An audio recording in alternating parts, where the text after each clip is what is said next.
So, ito yung rosemary ko. Kukuha lang ako ng konting-konti. Sana na nagdala ako ng ano, no? Matigas siya, day.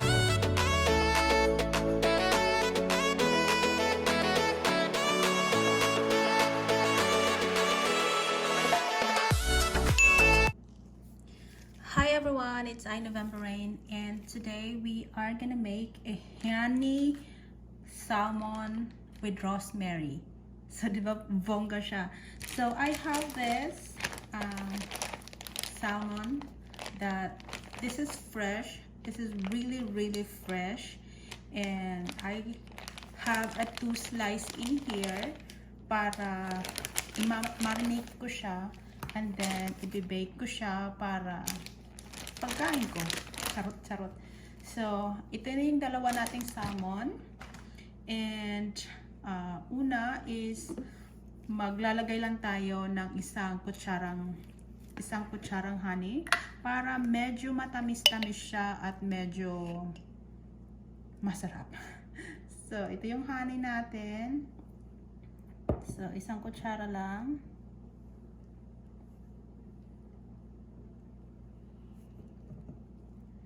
And then, maglalagay tayo ng toyo para pang-marinate siya, para may lasa. So, estimate nyo na lang din kung gaano karami yung toyo. Kasi depende sa kung gaano kadami ang inyong isda. So, ganyan. Magiging malasa na yan siya.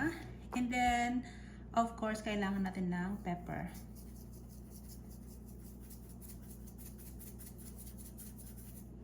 So, ganyan. Tapos, irarab lang natin siya ng very light.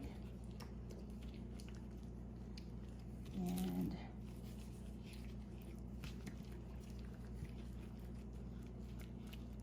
ganito siya. Just make sure na talagang ano na siya ha, yung honey niya ay talagang hindi na siya, hindi mo siya makakapa. So, ganun dapat ang ating.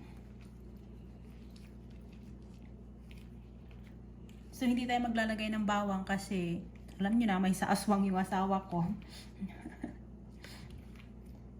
So, let's do this. So, just make sure na hindi mo na talaga makakapa yung honey. So, ganyan siya. And, ibabad lang natin siya ng mga ilang minuto kasi kailangan na natin kainin eh. Kaya dapat nirarab natin siyang mabuti para mag-absorb yung tuyo at saka yung honey sa ating isda. And then, isi-set natin siya sa ating oven.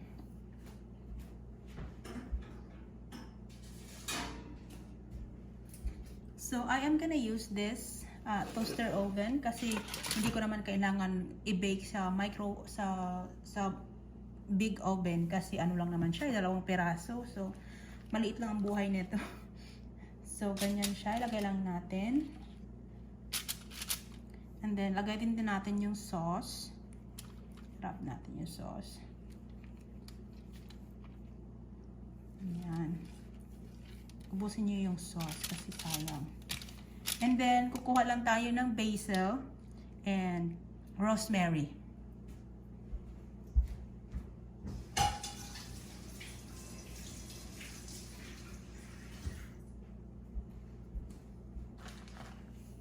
So mga friend, punta lang tayo doon sa aking lihim na garden. Charot.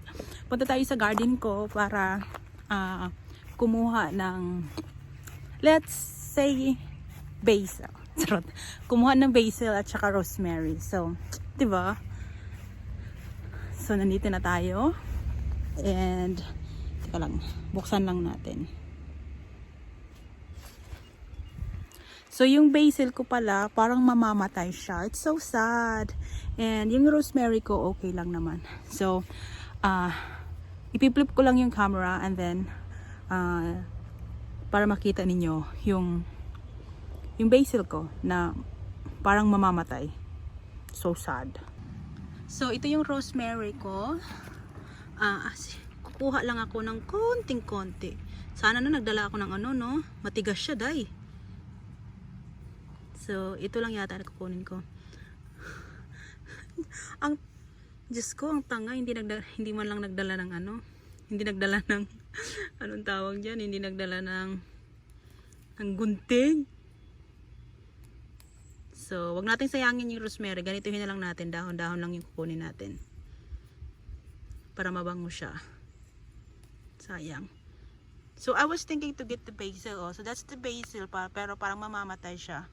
So, dito na lang tayo sa rosemary. Sorry kung nasabi ko na basil. Wala na nga palang basil. Kasi ano, yung daming kinain ng ano, animalidad. I'm so sad. So, I think this is enough for the 2 salmon. Diba, pwede na yata to. Bango. Nababanguhan ba kayo sa rosemary? Ako bango ako sa rosemary. So, isushow ko lang sa inyo din na yung broccoli ko. So, diba? Friend, kumusta yung broccoli natin dyan, friend? Diba?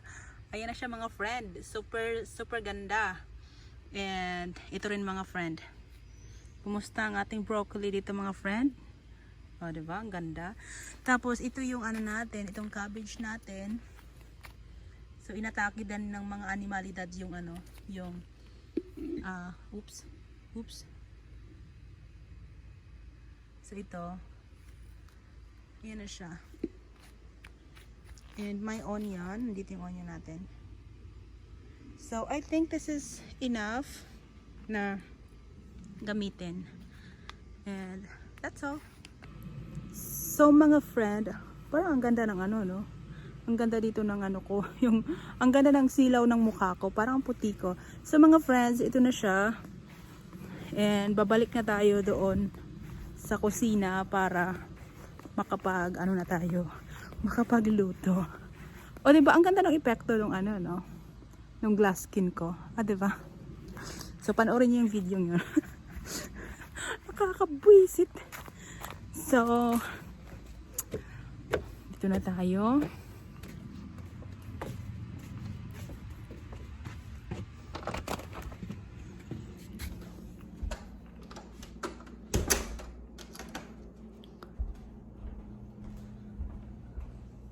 So, hugasan lang natin ang ating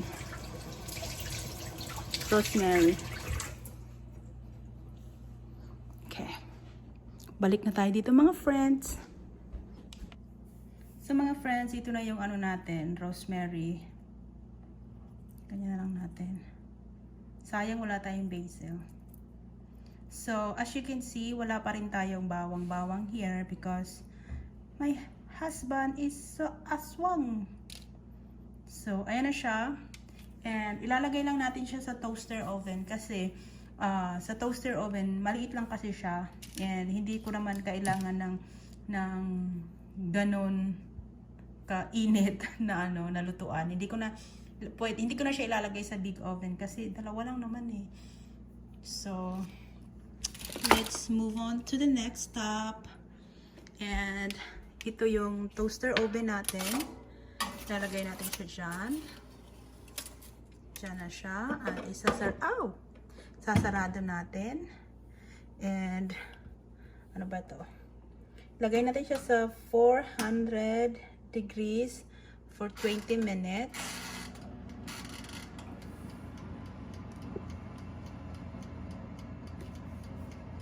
So, dyan siya.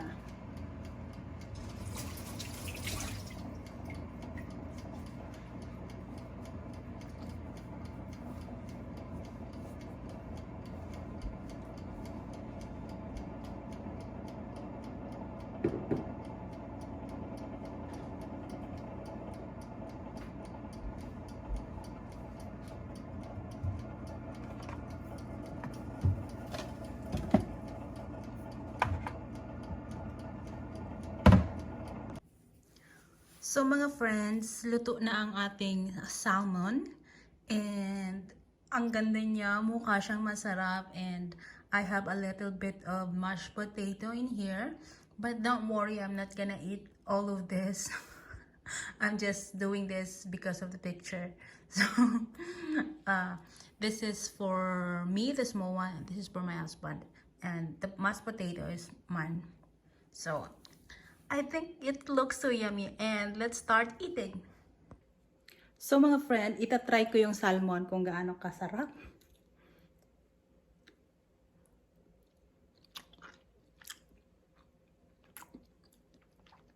Sobrang sarap niya, sobrang lasa, at malinamnam dahil sa honey and soy sauce, and plus the smell of rosemary. Sobrang sarap.